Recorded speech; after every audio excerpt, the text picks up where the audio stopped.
In 1980, it seemed that the United States and the Soviet Union were once again moving toward open confrontation. Tensions between the two superpowers were higher than they had been in years, and the era of détente was firmly over. And it was at that very moment that the Soviet Lada came within a single step of entering the American market. The project took 8 years to prepare. The cars were adapted to American requirements, a dealer network was being created, and there were even plans to open a facility in the United States.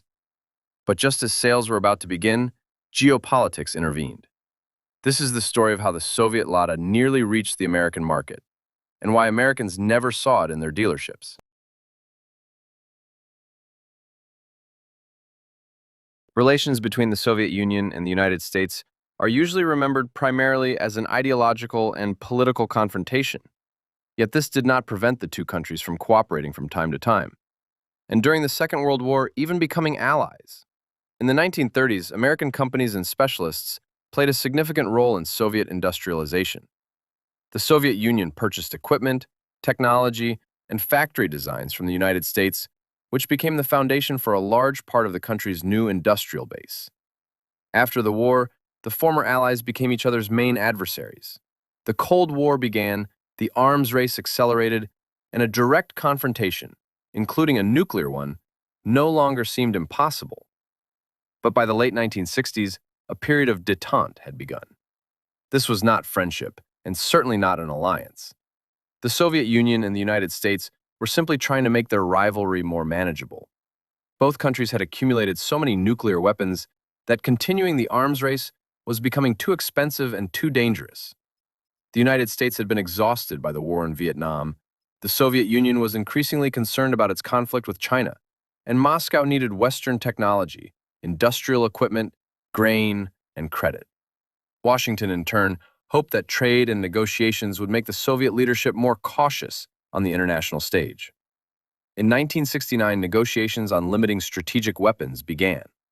In May 1972, Richard Nixon traveled to Moscow, where he and Leonid Brezhnev signed the Anti-Ballistic Missile Treaty and the interim SALT I agreement. For the first time during the Cold War, the two superpowers agreed to limit part of their nuclear arsenals. Trade was expanding as well.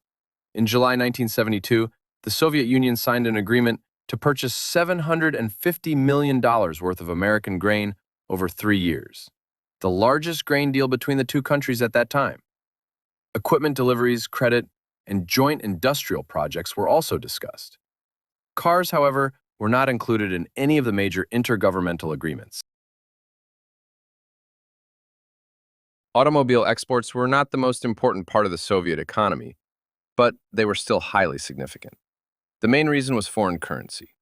Selling cars in capitalist countries brought the Soviet Union pounds, marks, francs, and other freely convertible currencies that could be used to purchase foreign equipment, technology, and food. The scale of these exports was considerable. In the record year of 1978, around 388,000 Soviet passenger cars were sent abroad, almost 1/3 of total production. Of course, not all of them were sold in the West. A large share went to socialist and friendly countries, but Western European markets were especially important because they generated hard currency.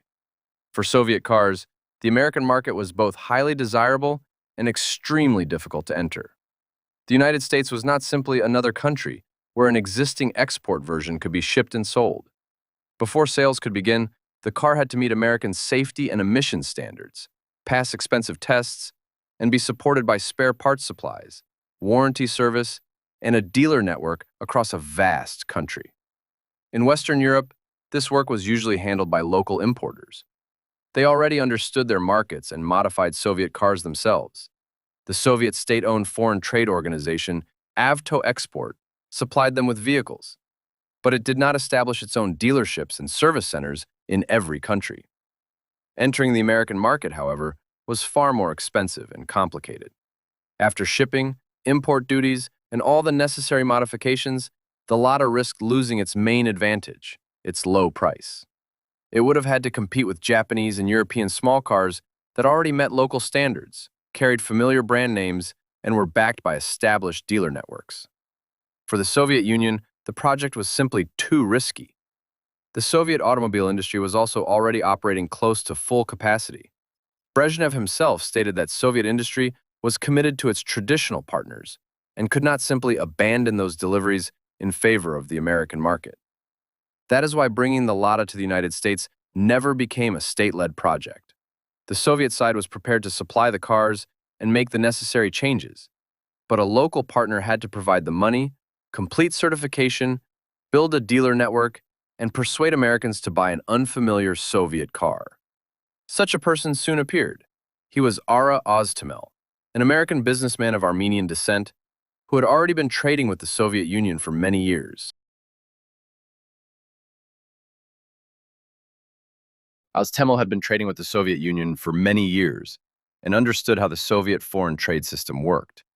His company imported raw materials and industrial goods into the United States, took part in major Soviet-American projects, and maintained close ties with Soviet state foreign trade organizations. Satra also already had experience with Soviet cars. The company sold Moskvich vehicles and later obtained the rights to distribute Ladas in the United Kingdom, West Germany, and the United States. Because Oztemel was willing to work in areas most American businessmen preferred to avoid, he was sometimes brought into complex projects involving the Soviet Union. One of them was the negotiation between Mack Trucks and the Soviet government over the supply of equipment and technology for the KAMAZ plant then under construction. The talks began in 1971 and lasted 15 months. The two sides reached a preliminary agreement, but the deal eventually collapsed because of opposition from the American military. Failures of this kind were almost inevitable in trade between two rival superpowers. Even so, the KAMAZ project showed that Satra was no longer limited to selling raw materials. The company was prepared to invest significant amounts of money and years of work in complicated ventures with no guaranteed result. Before trying to bring the Lada to the American market, Oztemel's company had already established imports of other Soviet machinery. In 1973, Satra began supplying Belarus tractors from the Minsk Tractor Works to Canada, and a year later to the United States. These four-wheel drive tractors cost roughly half as much as comparable American machines. They were simple and somewhat crude, but were promoted as durable equipment built for hard work in harsh Soviet conditions. Their typical buyer was an independent farmer who cared more about price and practicality than brand recognition. The Soviet tractors proved fairly successful. Satra imported several thousand of them each year, giving Oztemel reason to believe that a similar formula might work with the Lada. An unfamiliar brand, simple engineering, durability, and an attractive price. The first public step came at the 1973 New York Auto Show. Before the exhibition, Satra organized a press conference that went wrong from the very beginning. The car itself was not even present. Then a Soviet official began speaking in Russian, which none of the journalists in the room understood. When an interpreter finally joined in, it became clear that the journalists might have been better off not understanding him. Instead of promoting the Lada, the Soviet official began lecturing them about the superiority of Soviet public transportation over its Western counterpart. Even so, the press conference did reveal some details of the project. The expected price of the Lada was around $2,500. Buyers were to be attracted by its fuel economy, durability, and ability to withstand poor roads and severe weather. Almost the same formula that had already helped Satra sell Soviet tractors in North America. By 1975, Satra was still preparing the Lada for the American market. The main cause of the delay was certification. The car had to comply with federal safety and emissions standards, which at the time created difficulties even for experienced global manufacturers. But the problems were not purely technical. The Soviet Union did not have preferential trade status in the United States, so Soviet cars were subject to higher import duties. For the Lada, whose main advantage was supposed to be its low price, this was especially important. There were also accusations of dumping. When converted at the official ruble exchange rate, the Lada cost considerably more in the Soviet Union than its proposed American price.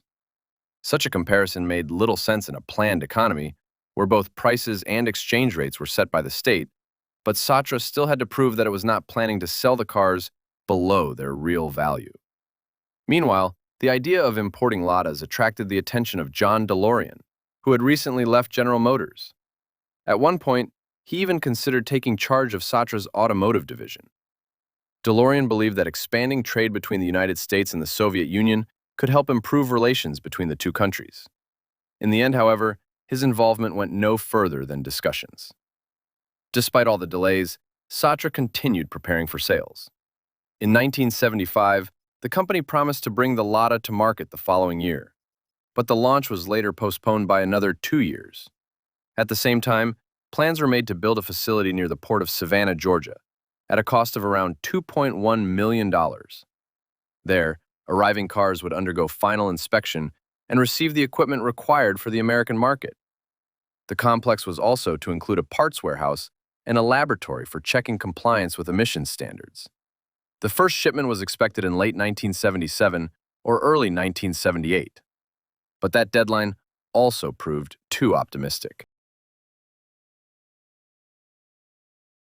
By the end of 1979, Satra still believed that Lada deliveries to the United States were about a year away. The company was considering not only rear-wheel drive sedans and station wagons, but also the Niva and the UAZ 469, which was to be sold under the Lada brand as a cheap, utilitarian off-road vehicle. But in December 1979, the Soviet Union sent troops into Afghanistan, bringing the long period of détente between the two superpowers to a definitive end. At first, Oztemel, who had already lived through several Soviet-American crises, showed little public concern. "We have been through ups and downs many times before." But this time, the situation was far more serious. The United States was holding a presidential election in 1980, and politicians competed to show how tough they were on the Soviet Union. In May, Indiana Senator Birch Bayh proposed a complete ban on imports of Soviet cars. The bill failed, but in September, Bayh and Senator Thomas Eagleton secured the passage of another amendment. It prohibited the Environmental Protection Agency from spending money on the certification of Soviet-made vehicles. Formally, imports of Ladas were not banned, but without emissions certification, they could not be sold in the United States. 8 years of testing, negotiations, and repeated delays were ended in a single move. Congress had effectively closed the American market to the Lada. Soon afterward, Satra abandoned the planned facility in Savannah, sold the site, and dismissed the employees hired for its automotive division. The Soviet Lada, which had several times appeared to be only a year away from launch, never reached American dealerships. All that remains is to wonder whether it could have found a place in the United States as a cheap, simple, and unusual alternative to familiar Japanese and European cars. The closest point of comparison is neighboring Canada, where Ladas did eventually go on sale. I already have a separate detailed video about that story on the channel. That is all for today. Thank you for watching, and I will see you next time.